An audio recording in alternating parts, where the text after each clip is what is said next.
আমাদের শিক্ষার্থীরা কালকে সহ যে ক্ষতিগ্রস্ত হয়েছে সে বিষয়ে তাদের বিশেষ মূল্যায়ন সহায়তা ব্যবস্থা এবং তাদেরকে দুর্যোগপ্রবণ এলাকায় এখনও যে বিকল্প পরীক্ষা কেন্দ্রগুলো আছে যেগুলো এখনও পানির নিচে সেগুলোর ব্যাপারে বিকল্প কোনো ব্যবস্থা হয়েছে কিনা। আমি আবারও আশ্বাস দিচ্ছি যে যেই সমস্ত পরীক্ষা কেন্দ্রে এই ধরনের ভুল ত্রুটি হয়েছে সেখানে রি-এক্সামিন নেওয়ার প্রভিশনও আমাদের রয়েছে। এরা আমাদের ভবিষ্যৎ, এদেরকে আমরা কোনো অবস্থায় ডিপ্রাইভ করতে পারি না, করব না। ধন্যবাদ মাননীয় মন্ত্রী।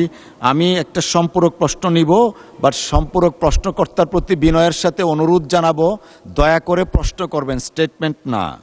পটুয়াখালী 2 আসন থেকে নির্বাচিত মাননীয় সদস্য মোহাম্মদ শফিকুল ইসলাম, প্রশ্ন করুন প্লিজ।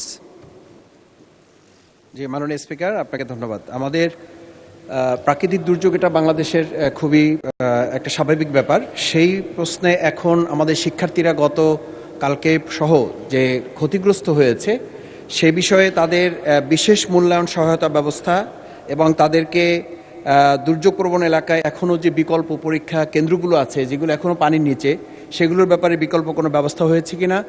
শিক্ষার্থীরা আজকে আন্দোলনে আছে আমি এটা বলবো না, তাদের ক্ষোভ কষ্টের জায়গাটা যেটা এখন তৈরি হয়েছে সেটা প্রশমনে শিক্ষামন্ত্রী বা বর্তমান সরকার কি কার্যকর ব্যবস্থা গ্রহণ করছে আমাদের সন্তানদের পড়াশোনার টেবিলে ফিরিয়ে দেওয়ার জন্য, সে বিষয়ে আপনার মাধ্যমে মাননীয় মন্ত্রীর কাছে জানতে চাই। ধন্যবাদ মাননীয় সদস্য। মাননীয় শিক্ষামন্ত্রী। মাননীয় স্পিকার, আপনাকে অশেষ ধন্যবাদ। মাননীয় সংসদ সদস্যকে, আমাদের সকলেই আমরা উদ্বিগ্ন এই মনসুন সিজনের পরীক্ষাকে নিয়ে। আমরা কনস্ট্যান্ট মনিটরিংয়ে ছিলাম, আছি, সারাদিনই আমরা এই কাজটি করে থাকি। সেখানে দেখা গিয়েছে কোনো কেন্দ্রে যদি পরীক্ষার কেন্দ্রগুলিতে পানি উঠে থাকে তাৎক্ষণিকভাবে আমরা কেন্দ্র সরিয়ে দেই, লোকাল অ্যাডমিনিস্ট্রেশনকে এই দায়িত্ব দেওয়া হয়েছে। এ যাবৎ শুধু একটি কলেজ, কুমিল্লা সরকারি কলেজের বিষয়টি সবচেয়ে গুরুত্বপূর্ণ ছিল, যে কলেজের মাঠটা ভরে গিয়েছিল সেটা। তাছাড়া অন্যান্য জায়গায় যখনই পার্টি উঠেছে, যেটা তেমন বেশি নয়, গুটি কয়েক, এবং সাথে সাথে কেন্দ্র পাল্টানো হয়েছে এবং শিক্ষার্থীদের যে সুবিধা দেওয়া সেই সুবিধা দেওয়া হয়েছে। এই ব্যাপারে আমরা সবসময় উদ্বিগ্ন ছিলাম। আমরা কন্টিনিউয়াস মনিটরিং করে এই কাজগুলি করছি।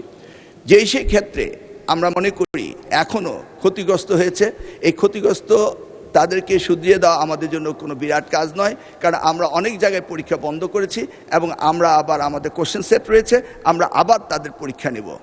আমরা আবারও পর্যালোচনা করছি, যদি কোথাও আমাদের প্রশাসনের দুর্বলতার কারণে কোনো শিক্ষা প্রতিষ্ঠানে পানি ওঠার পর যদি পরীক্ষা না দিতে পেরে থাকে, এই জরিপটা আমাদের কাছে আসার পরে আমরা সেইভাবে প্রয়োজনে আমরা রি-এক্সামিনও নিতে পারি।